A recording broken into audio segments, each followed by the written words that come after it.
Assalamualaikum warahmatullahi wabarakatuh. Perkenalkan, kami dari kelompok satu akan mempresentasikan tentang understanding IP address dan poin-poin yang ada di dalam IP address. Sebelum itu, saya akan memperkenalkan anggota-anggota dari kelompok satu. Yang pertama, saya Agung Karna Yudo Pratama. Yang kedua ada Devin Purnama. Yang ketiga, Ferdian Adi. Yang keempat, M. Ikhwan. Yang kelima, Rivaldi Ahmad. Oke, langsung saja kita ke penjelasannya. Yang pertama, pengertian IP address. IP address atau Internet Protocol Address merupakan identitas atau alamat dari sebuah komputer, host, perangkat yang terhubung dalam sebuah jaringan. Ditulis dalam bentuk kelompok angka atau numerik, terdiri dari 4 kelompok bilangan desimal yang dipisahkan oleh tanda titik, dan 32 bit angka biner dikelompokkan ke dalam 4 kelompok atau oktet, yang dikonversi dari bilangan desimal. Masing-masing kelompok terdiri dari 8 bit, berasal dari angka 32 bit dibagi 4, menghasilkan angka 8 bit. Nah, berdasarkan fungsinya, IP address terdiri dari 3 bagian, yaitu Network ID, Host ID, Broadcast ID. Network ID merupakan IP address atau alamat berawal dari sebuah network atau jaringan. Yang kedua ada Host ID, yang merupakan IP address dari komputer yang berada dalam suatu jaringan. Yang kelima, Broadcast ID, merupakan IP address atau alamat terakhir dari sebuah network jaringan.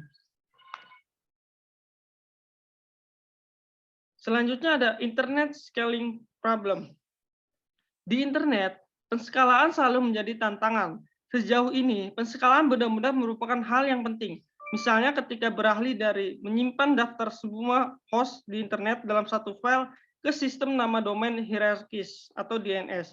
Untuk menskalakan peruteran, kita beralih dari distribusi alamat IP classful ke peruteran interdomain tanpa kelas atau CADR.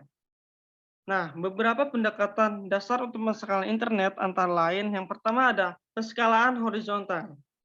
Pendekatan umum untuk penskalaan ada menskalakan skala secara horizontal, yaitu menambah kapasitas dengan menambahkan lebih banyak mesin.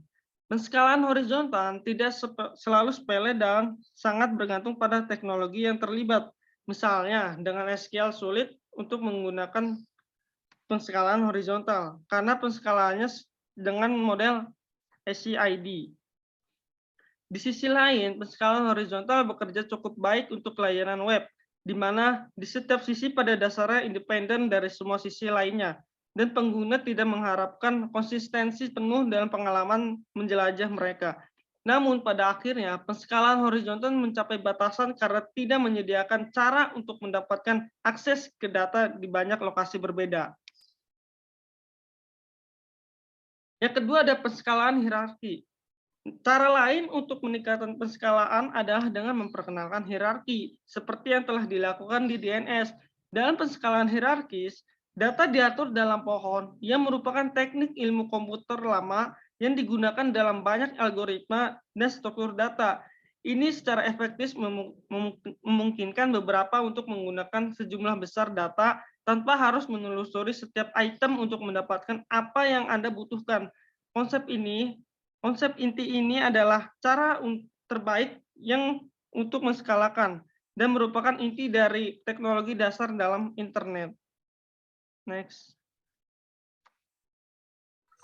Selanjutnya adalah classful IP addressing. Alamat IP adalah alamat yang memiliki informasi tentang cara menjangkau host tertentu, terutama di luar LAN. Alamat IP 32 bit dibagi menjadi 5 subkelas, yaitu kelas A, kelas B, kelas C, kelas D, dan kelas E. Alamat IP versi 4 dibagi menjadi 2 bagian.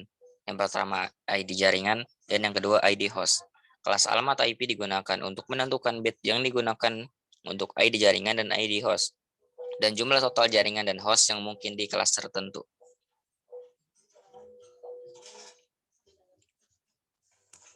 Next. Yang pertama, kelas A. Alamat IP milik kelas A ditugaskan ke jaringan yang berisi sejumlah besar host, dan kelas A memiliki ID jaringan yang panjangnya 8 bit dan ID host yang memiliki panjang 24 bit. Bit ukuran yang lebih tinggi dari oktet pertama di kelas A selalu diset ke 0. Sisa 7 bit di oktet pertama digunakan untuk menentukan ID jaringan. 24 bit ID host digunakan untuk menentukan host di jaringan apapun. Subnet mask default untuk kelas A adalah 255.xxx. Oleh karena itu, kelas A memiliki total 2 × 7 dikurang 2 atau sama dengan 126 ID jaringan.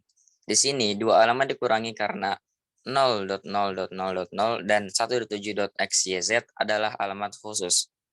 Dan kelas A memiliki total 2 × 24 dikurang 2 atau sama dengan 16.777.214 ID host. Alamat IP milik kelas A berkisar dari 1.xxx sampai 126.xxx. Next. Yang kedua, kelas B. Alamat IP milik kelas B ditugaskan ke jaringan yang berkisar dari jaringan berukuran sedang hingga besar. ID jaringan panjangnya 16 bit dan ID host panjangnya 16 bit.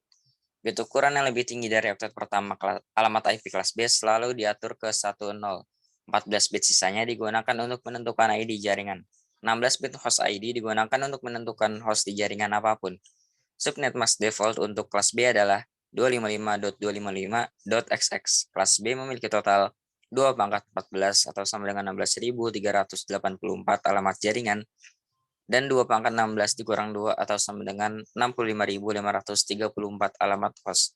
Alamat IP milik kelas B berkisar antara 128.0.xx sampai 191.255.xx. Next. Yang ketiga, kelas C. Alamat IP milik kelas C ditugaskan ke jaringan berurutan kecil. Kelas C memiliki ID jaringan yang panjangnya 24 bit dan ID host yang memiliki panjang 8 bit. Bit urutan yang lebih tinggi dari oktet pertama alamat IP kelas C selalu diatur ke 110. 21 bit sisanya digunakan untuk menentukan ID jaringan. 8 bit ID host digunakan untuk menentukan host di jaringan apapun. Subnet mask default untuk kelas C adalah 255.255.255.x. Kelas C memiliki total 2 × 21 atau sama dengan 2.097.152 alamat jaringan dan 2 × 8 dikurang 2 atau sama dengan 254 alamat host. Alamat IP yang tergolong kelas C berkisar antara 192.0.0.x sampai 223.255.255.x. Selanjutnya yang keempat adalah kelas D. Alamat IP milik kelas D dicadangkan untuk multicasting. Bit urutan yang lebih tinggi dari oktet pertama alamat IP kelas D selalu diset ke 110. Bit yang tersisa adalah untuk alamat yang dikenali oleh host yang tertarik. Kelas D tidak memiliki subnet mask. Alamat IP yang memiliki kelas yang termasuk kelas D berkisar antara 224.0.0.0 sampai 239.255.255.255. Next. Yang kelima, kelas E. Alamat IP milik kelas E dicadangkan untuk tujuan eksperimental dan penelitian. Alamat IP kelas E berkisar antara 240.0.0.0 sampai 255.255.255.254. Kelas ini tidak memiliki subnet mask. Bit urutan yang lebih tinggi dari oktet pertama kelas E selalu diatur ke 1111.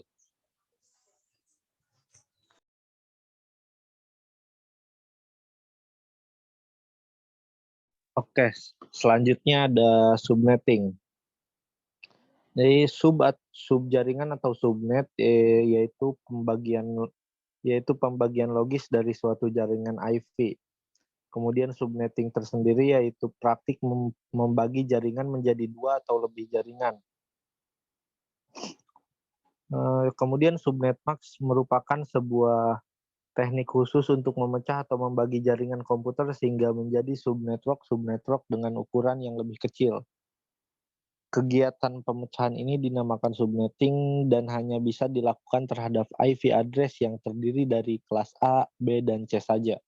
Dengan teknik subnetting, maka suatu network dapat menciptakan beberapa network tambahan, tetapi hal itu sayangnya bisa mengurangi jumlah maksimum host yang ada dalam tiap network tersebut. Kemudian ada tujuan subnetting yang pertama, mengefisiensikan alokasi alamat IP address dalam sebuah jaringan komputer supaya bisa memaksimalkan penggunaan IP address.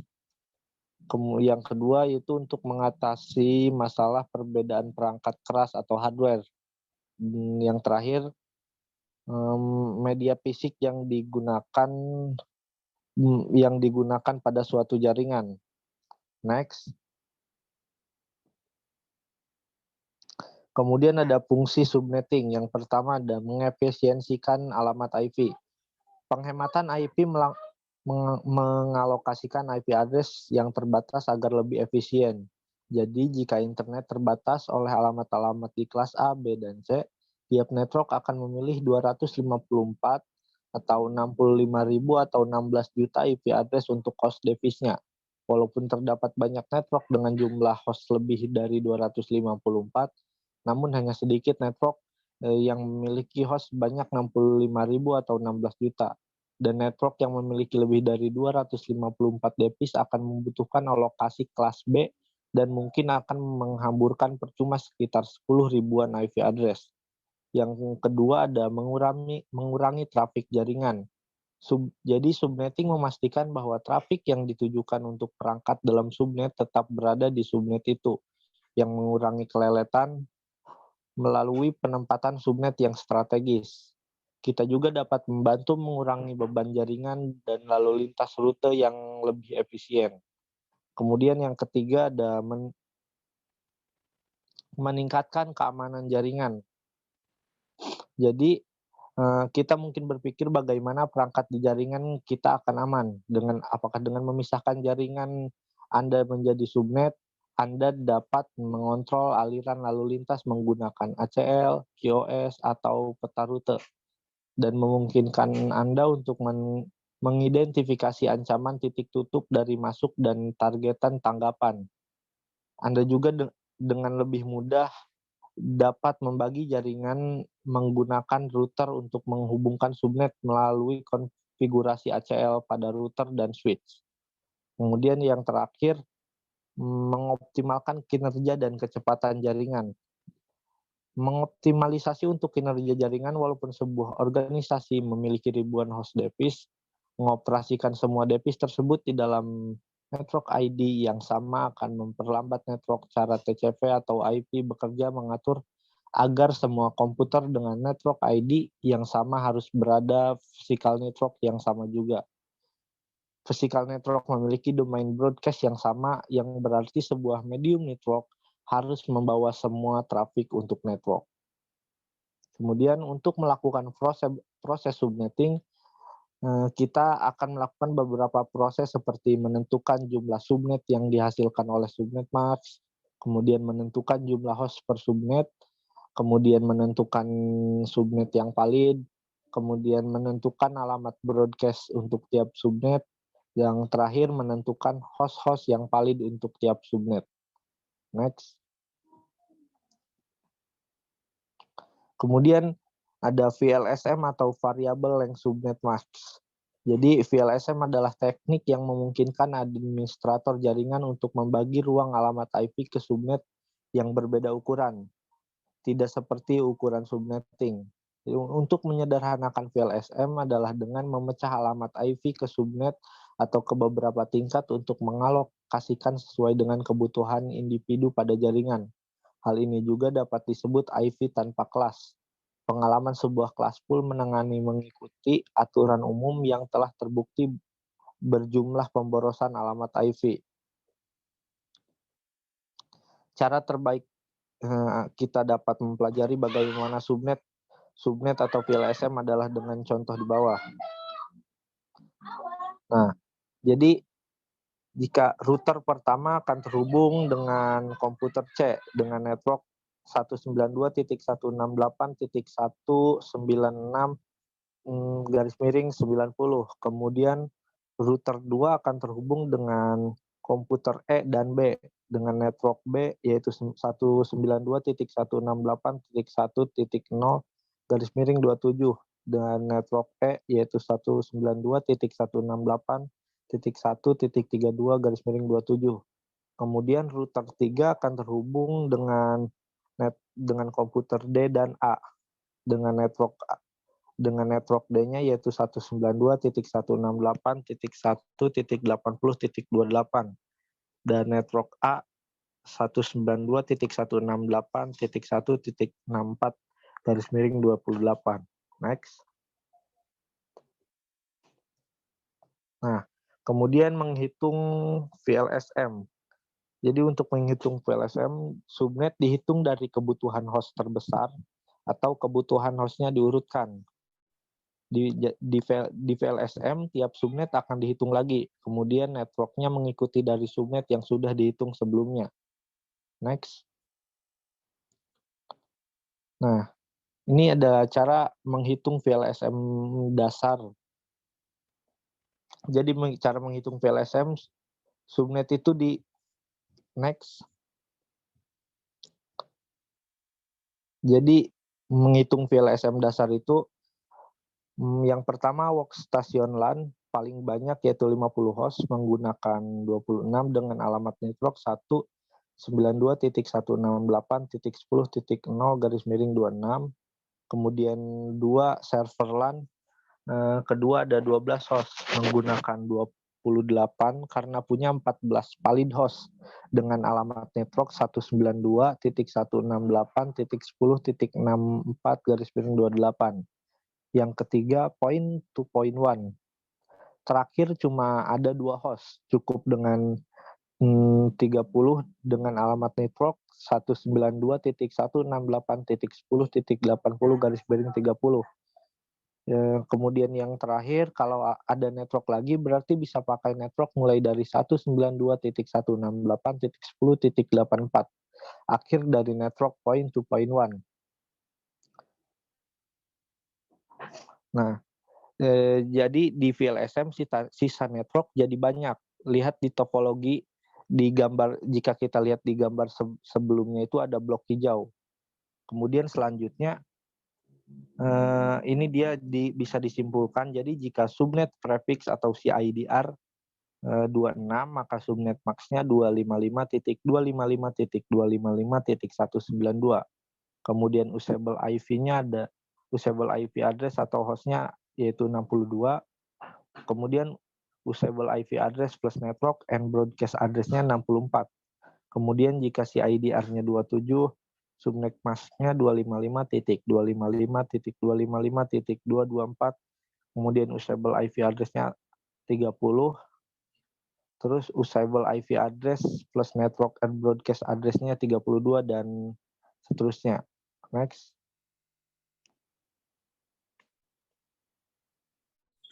Lalu poin selanjutnya yaitu adalah classless interdomain routing atau CIDR. Classless interdomain routing adalah cara penulisan subnet mask dari sebuah subnetwork dengan mengubah notasi subnetwork dari desimal ke biner. Kemudian, menghitung jumlah total nilai biner angka 1 yang ada. Internet Engineering Task Force atau IETF memperkenalkan CIDR pada tahun 1992 untuk mengganti arsitektur pengalamatan dari desain jaringan kelas di internet. Tujuan dari tindakan tersebut adalah untuk memudahkan pengadministrasian IP address. Karena sebelum konsep CIDR muncul, banyak IP address yang terbuang sia-sia. CIDR merupakan mekanisme routing yang lebih efisien dibandingkan dengan cara yang asli, yakni dengan membagi alamat IP jaringan ke dalam kelas-kelas A, B, dan juga C. Masalah yang terjadi pada sistem yang lama adalah bahwa sistem tersebut meninggalkan banyak sekali alamat IP yang tidak digunakan. Sebagai contoh, alamat IP kelas A secara teoritis mendukung hingga 16 juta host komputer yang dapat terhubung. Tentu merupakan jumlah yang sangat besar. Dalam kenyataannya, para pengguna alamat IP kelas A ini jarang yang memiliki jumlah host sebanyak itu, sehingga menyisakan banyak sekali ruangan kosong di dalam ruang alamat IP yang telah disediakan. Next. Notasi CIDR dibentuk dari alamat IP, karakter garis miring atau slice, dan sebuah angka desimal.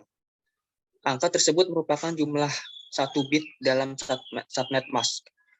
Nilai besar menunjukkan jaringan lebih kecil. Untuk IP versi 4, dalam merepresentasikan IP address dan subnet mask, keduanya ditulis dalam notasi titik desimal, seperti 192.168.100.0/24, setara dengan 192.168.000.0/255.255.255.0. Next. Lalu ada cara membaca subnet mask dan jumlah host maksimum dengan CIDR. Dalam IP 192.168.1.50/27 seperti pada gambar yang ada di atas, angka 27 menunjukkan banyaknya digit angka 1 pada subnet mask, di mana berarti terdapat 27 digit angka 1. Jadi 27 digit angka 1 dan 5 buah digit angka 0. Sisanya dapat dibaca 255.255.244 pada metode yang biasa. Dalam satu oktet terdapat maksimal 8 digit angka 1. Menandakan pula maksimal angka di tiap oktet adalah sebanyak 255. Kemudian adanya sisa digit angka 0, yaitu menandakan banyaknya N pada 2 pangkat N dikurang 2 jumlah host maksimum.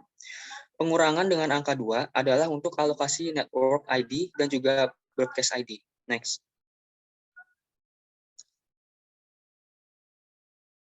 Kemudian ini adalah cara menentukan blok segmen dengan CIDR. Blok segmen yang didapat pada gambar di atas ini adalah 2 pangkat 5 buah IP address. Pangkat 5 di situ didapat dari banyaknya digit angka 0 di subnet mask. Hal ini berarti 2 pangkat 5 atau sejumlah 32 buah merupakan jumlah maksimal IP address per blok segmen. Dari oktet terakhir menunjukkan angka 50, yang berarti terdapat di segmen 2, yaitu berkisar antara angka 32 sampai 63 IP address. IP address sisa yang dapat digunakan yaitu pada oktet terakhir, yaitu antara angka 33 sampai angka 62. Karena pada IP address awal dan IP address akhir, yaitu untuk alokasi network ID dan juga broadcast ID. Next. Poin selanjutnya yaitu IP versi 4 dan IP versi 6. IP versi 4 atau Internet Protocol version 4 merupakan sebuah protokol yang digunakan untuk penggunaan paket penggantian link layer networks, seperti Ethernet. Alamat yang ditawarkan IP versi 4 banyaknya diperkirakan mencapai 4,3 miliar. Hal itu dikarenakan IP versi 4 hanya memiliki 32 bit. Contohnya seperti ini, 192.168.122.131/26. Next. Lalu IP versi 6 atau Internet Protocol version 6 merupakan sebuah protokol yang lebih mutakhir dan memiliki fitur yang lebih bagus dibandingkan dengan IP versi 4. IP versi 6 mempunyai kelebihan yaitu memberikan angka alamat yang jumlahnya tidak terbatas. Hal itu dikarenakan IP versi 6 memiliki 128 bit. IP versi 6 menggantikan IP versi 4 dengan alasan untuk mengakomodir pertumbuhan angka dari jaringan di seluruh dunia dan membantu menyelesaikan masalah alamat IP yang sudah kelelahan. Contoh dari IP versi 6 yaitu FDAC.2BA99.27624.26210.2 ADBC.2BEFF.22921.2 FDDF. Jika di sini kan angkanya itu dari 1 sampai 9. Nah, angka 10 ini merepresentasikan huruf A. Lalu angka 11 berarti merepresentasikan huruf B. Begitu juga seterusnya. Jika di IP versi 4 memakai dot atau titik, maka di sini memakai titik 2 untuk membagi per oktetnya. Next. Lalu ada fitur perbedaan antara IP versi 4 dengan IP versi 6. Dari dasar perbandingannya yang pertama yaitu konfigurasi alamat. Di IP versi 4 mendukung konfigurasi manual dan DHCP. Sedangkan di IP versi 6 mendukung konfigurasi otomatis dan pemberian nomor baru. Lalu dilihat dari integritas koneksi ujung ke ujung, IP versi 4 tidak bisa diraih, sedangkan IP versi 6 bisa diraih. Kemudian dari segi address space, IP versi 4 dapat menghasilkan 4,29 dikali 10 pangkat 9 alamat, sedangkan IP versi 6 dapat menghasilkan cukup banyak alamat, yaitu sebanyak 3,4 dikali 10 pangkat 38 alamat. Dari fitur keamanan, IP versi 4 keamanannya tergantung pada aplikasi, sedangkan IP versi 6 IPsec dibangun di dalam protokol IP versi 6. Dari panjang alamatnya, IP versi 4 memiliki 32 bit atau 4 byte, sedangkan IP versi 6 memiliki 128 bit atau 16 byte. Lalu perbandingan yang terakhir, representasi alamat dari IP versi 4 yaitu dalam bentuk desimal, sedangkan IP versi 6 dalam bentuk heksadesimal. Next. Lalu perbedaan inti antara IP versi 4 dan IP versi 6. Yang pertama, IP versi 4 memiliki alamat sepanjang 32 bit, sedangkan IP versi 6 hanya lebih banyak memiliki alamat yaitu sepanjang 128 bit. Lalu IP versi 4 mewakili angka biner dalam desimal, sedangkan alamat IP versi 6 mengekspresikan angka biner dalam heksadesimal. Lalu, IP versi 4 membutuhkan router menengah untuk memecah setiap datagram yang terlalu besar, sedangkan IP versi 6 menggunakan fragmentasi ujung ke ujung. Lalu, IP versi 6 memiliki panjang header, yaitu 20 byte, sedangkan IP versi 6 memiliki panjang header sebanyak 40 byte. IP versi 6 menggunakan bidang checksum dalam format header untuk menangani pencekan kesalahan, sedangkan IP versi 6 menghapus bidang checksum header. Next. Lalu IP versi 4 memiliki header dasar yang tidak berisi bidang untuk panjang header, dan bidang panjang muatan 16 bit menggantikannya di header IP versi 6. Lalu IP versi 4 memiliki kolom opsi, di mana kolom opsi tersebut digunakan sebagai header ekstensi di IP versi 6. Lalu IP versi 4 memiliki bidang time to life, di mana pada IP versi 6 disebut sebagai batas hop. Lalu, IP versi 4 memiliki bidang panjang header, sedangkan pada IP versi 6 dihilangkan, karena panjang header diperbaiki lagi di versi ini. Lalu, IP versi 4 menggunakan broadcasting untuk mengirimkan paket ke komputer tujuan, sedangkan IP versi 6 menggunakan multicasting dan anycasting. Lalu yang terakhir, IP versi 6 menyediakan autentikasi dan enkripsi, sedangkan IP versi 4 tidak menyediakannya. Next. Lalu yang terakhir ada kelebihan dari IP versi 6 dibandingkan dengan IP versi 4. Yang pertama, IP versi 6 memiliki solusi terbatasnya alamat IP versi 4. IP versi 6 memungkinkan pengalamatan yang lebih banyak, sehingga memungkinkan IP-nisasi berbagai perangkat seperti handphone, perangkat rumah tangga, perlengkapan otomotif, dan lain-lain. Lalu yang kedua, aspek keamanan dan kualitas layanan atau QoS sudah terintegrasi. Yang ketiga, desain auto-konfigurasi IP versi 6 dan strukturnya yang berhierarki memungkinkan dukungan terhadap komunikasi yang bergerak tanpa memutuskan komunikasi end-to-end. Lalu yang terakhir, atau yang keempat, IP versi 6 memungkinkan komunikasi peer-to-peer tanpa melalui NIT, sehingga memudahkan proses komunikasi end-to-end manusia ke manusia, mesin ke mesin, manusia ke mesin, dan juga sebaliknya. Next.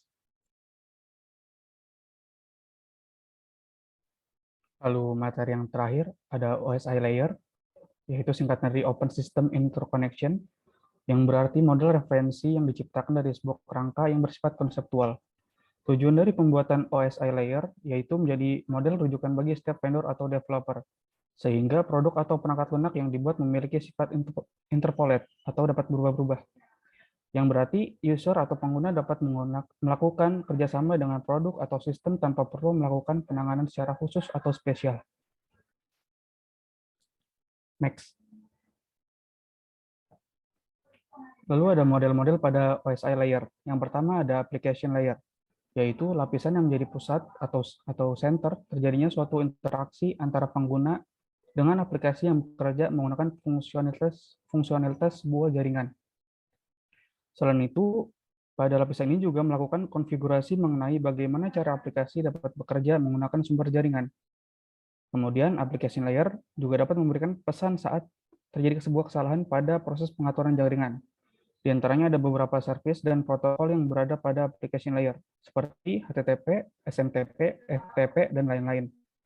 Yang kedua ada presentation layer, yaitu lapisan presentasi, di mana presentation layer berfungsi untuk mentranslasikan format data yang akan dikirim oleh aplikasi melalui jaringan, lalu ke dalam format yang dapat ditransmisikan oleh sebuah jaringan. Pada lapisan ini, data juga akan terenskripsi dan terdekripsi melalui sistem. Beberapa protokol yang berada pada presentation layer, yakni MIME, SSL, TLS, dan lain sebagainya. Yang ketiga ada session layer, yaitu berfungsi untuk mendefinisikan bagaimana sebuah koneksi dapat dibuat, dikelola, dan dikembangkan. Contoh protokol yang berada pada session layer yaitu NFS, SMB, RTP, dan lain-lain. Lalu yang keempat ada transport layer. Transport layer berfungsi untuk memecah data menjadi paket-paket data, serta memberikan nomor urut untuk setiap paketnya. Hal ini dilakukan agar nantinya paket dapat disusun kembali saat sampai pada tujuan. Pada lapisan ini juga menentukan protokol yang akan digunakan untuk mentransmisikan data, seperti protokol TCP. Protokol itu nantinya akan mengirimkan paket data, sekaligus juga memastikan bahwa setiap paket telah diterima dengan sukses dan tepat sasaran. Yang kelima ada network layer. Network layer berfungsi untuk membuat header untuk paket yang berisi informasi IP atau Internet Protocol, baik IP pengirim atau IP tujuan. Yang keenam ada data link layer. Data link layer memiliki tujuan untuk menentukan setiap bit data dapat dikelompokkan menjadi format yang disebut dengan frame. Pada bagian ini juga terjadi koreksi kesalahan seperti flow control, pengamatan hardware, atau perangkat keras. Kemudian data link layer juga menentukan bagaimana perangkat jaringan seperti hub, repeater, bridge, dan switch pada lapisan kedua yang dapat beroperasi. Yang terakhir ada physical layer atau lapisan paling utama. Lapisan ini berfungsi untuk mendefinisikan media transmisi jaringan, sinkronisasi bit, metode pensinyalan, serta membangun arsitektur jaringan seperti pengkabelan dan topologi jaringan. Pada bagian ini juga mendefinisikan mengenai bagaimana sebuah NIC atau Network Interface Card dapat berinteraksi secara langsung dengan media kabel dan perangkat radio. Next. Yang terakhir ada cara kerja dari OSI layer. Yang pertama, application layer akan mengirimkan data yang dikirim pengguna kepada perangkat komputer penerima data. Yang kedua, pada presentation layer terjadi konversi email menjadi sebuah format jaringan. Yang ketiga, pada session layer atau lapisan sesi akan membentuk sesi perjalanan data hingga seluruh proses pengiriman data selesai dilaksanakan. Yang keempat, di dalam transport layer atau lapisan transportasi, pengirim melakukan pemecahan data. Lalu selanjutnya data tersebut dikumpulkan pada transport layer penerima. Yang kelima, itu lapisan jaringan atau network layer yang fungsi untuk membuatkan sebuah alamat sehingga dapat menuntut dan mengarahkan data hingga sampai pada tujuan yang benar. Yang keenam, di dalam data link layer akan dilakukan pembentukan data menjadi bentuk frame serta alamat fisik. Lalu selanjutnya, pada lapisan utama, yaitu physical layer, data akan dikirim melalui perantara jaringan menuju lapisan transport penerima. Dan yang terakhir, alur jalannya proses akan berbalik dari physical layer menuju application layer. Nantinya akan mengarah pada jaringan komputer penerima. Itu saja yang dapat kelompok kami dapat sampaikan. Kurang lebihnya mohon maaf. Apabila kesalahan. Wassalamualaikum warahmatullahi wabarakatuh.